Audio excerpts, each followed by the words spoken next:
आधी 2 लग्न करून दोन्ही नवऱ्यांना सोडून विभक्त राहणारी एक महिला.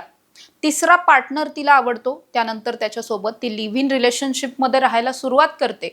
पण काही दिवसातच ती त्याला इतकी त्रासून सोडते की या तरुणाला चक्क आत्महत्या करावी लागते. असं एक प्रकरण सध्या सुसंस्कृत समजल्या जाणाऱ्या पुणे शहरातून उघडकीस आलेला आहे. या प्रकरणामध्ये हा जो तरुण आहे त्यानं मृत्यूच्या पूर्वी एक व्हिडिओ बनवला, ज्या व्हिडिओमध्ये त्याच्यासोबत काय काय छळ होत होता हे सगळंच त्याने सांगितलं आणि त्यानंतर त्यानं आत्महत्या केली. आता या प्रकरणामध्ये या महिलेसह आणखी तिघांना अटक करण्यात आलेली आहे. संपूर्ण प्रकरण काय आहे हेच जाणून घेणार आहोत. नमस्कार, मी समृद्धी आणि तुम्ही पाहताय टॉप न्यूज मराठी. हा संपूर्ण प्रकार घडलाय तो खराडीमधल्या थिटे वस्ती परिसरामध्ये. थिटे वस्तीमध्ये करण कांबळे नावाच्या एका तरुणानं राहत्या घरामध्ये गळफास घेऊन आत्महत्या केली. ज्या वेळेस या आत्महत्येचा तपास खराडी पोलिसांनी सुरू केला त्यावेळेस त्यांच्या हाती लागला तो करणचा एक व्हिडिओ. त्या व्हिडिओच्या नंतर पोलिसांनी या प्रकरणामध्ये आणखी चौकशी केली. या प्रकरणामध्ये करणचा सख्खा भाऊ असलेल्या कृष्णा यांनी फिर्याद दिली आणि त्यांच्या फिर्यादीनुसार 4 जणांच्या विरोधात गुन्हा दाखल झाला. आता मुळात या व्हिडिओमध्ये करण कांबळे हा नेमकं काय सांगत होता, तर करणचं असं म्हणणं होतं की गेल्या काही दिवसांपासून लिव्ह इन रिलेशनशिपमध्ये असलेली त्याची पार्टनर, जिचं नाव प्रीती बोढर्डे असं आहे, ही त्याला प्रचंड त्रास देत होती. मुळात घडलेलं असं आहे की ही जी प्रीती नावाची महिला आहे तिने अनेकदा नावं बदललेली आहेत.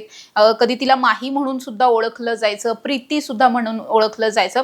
वेगवेगळी 2-3 नावं तिनं धारण केलेली होती. यापूर्वी तिचे 2 विवाह झालेले होते. मात्र काही कारणांमुळे दोन्ही विवाहांमध्ये तिचं तिच्या पतीशी फारसं जमायचं नाही म्हणून ती पतीपासून विभक्त राहत होती. मात्र गेल्या काही दिवसांपासून असं घडलं होतं की हे दोन्ही पती तिच्या घरी त्यांची ये-जा असायची. तिच्या कॉन्टॅक्टमध्ये हे दोघे सुद्धा होते. आता या प्रकरणात घडलं असं की हा जो करण कांबळे आहे तो प्लंबिंगचं काम करतो आणि गेल्या अनेक वर्षांपासून त्याची आणि प्रीतीची ओळख होती. या ओळखीचं रूपांतर नंतर प्रेमामध्ये झालं. प्रीती ऑलरेडी पतीपासून विभक्त राहत होती, एकटीच राहायची. त्यामुळे या दोघांचं सुद्धा प्रेम फुललं. मग या दोघांनी एकत्र राहण्याचा निर्णय घेतला. निर्णयानुसार हे दोघे सुद्धा खराडीच्या थिटेवस्ती परिसरामध्ये एक त्यांनी फ्लॅट घेतला आणि त्या घरामध्ये ते दोघे सुद्धा राहू लागले. गेल्या काही दिवसांपासून हे दोघेही एकत्र राहत होते. मात्र अनेक दिवसांपासून असं घडत होतं की हे जे प्रीतीचे दोन्ही आधीचे पती होते, त्याचबरोबर तिची सख्खी बहीण, तिचा भाऊ, या सगळ्यांकडून मिळून त्यांचं मुळात त्याच्या घरी सुद्धा येणं जाणं असायचं करणने घेतलेल्या घरामध्ये आणि त्याचबरोबर ते सातत्यानं करणला टॉर्चर करण्याचा प्रयत्न करत होते.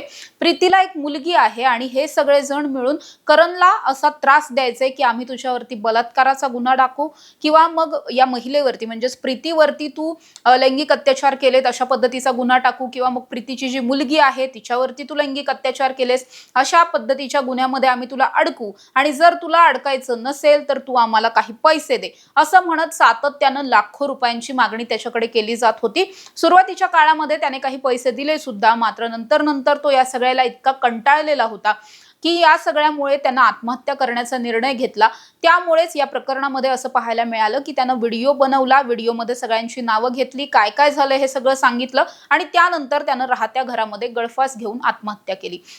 आता या प्रकरणात असं घडलंय की ही जी प्रीती आहे तिचा आधीचा पती आहे, पहिला पती आहे अनिकेत नावाचा, त्याचबरोबर तिची बहीण आहे संस्कृती, भाऊ आहे ऋतिक, अशी वेगवेगळी 4 ते 5 जणांविरोधातला हा सगळा गुन्हा दाखल झालेला आहे. या 4-5 जणांनी मिळून इतका छळ केलेला होता करण कांबळेचा. वारंवार धमक्या दिल्या जात होत्या, वारंवार लाखोंची मागणी केली जात होती आणि त्यांच्यामुळेच करणनं गळफास घेऊन आत्महत्या केली. त्यामुळे या चौघांच्याही विरोधात गुन्हा दाखल झाला. या चौघांना आता खराडी पोलिसांनी अटक सुद्धा केलेली आहे आणि ज्या महिलेमुळे आमचा भाऊ गेला तिला जास्तीत जास्त शिक्षा मिळाली पाहिजे अशी मागणी ही करण कांबळेच्या कुटुंबियांकडून करण्यात येते. अशा ताज्या आणि महत्त्वाच्या बातम्यांसाठी तुम्ही पाहत राहा टॉप न्यूज मराठी. आपला महाराष्ट्र, आपली बातमी.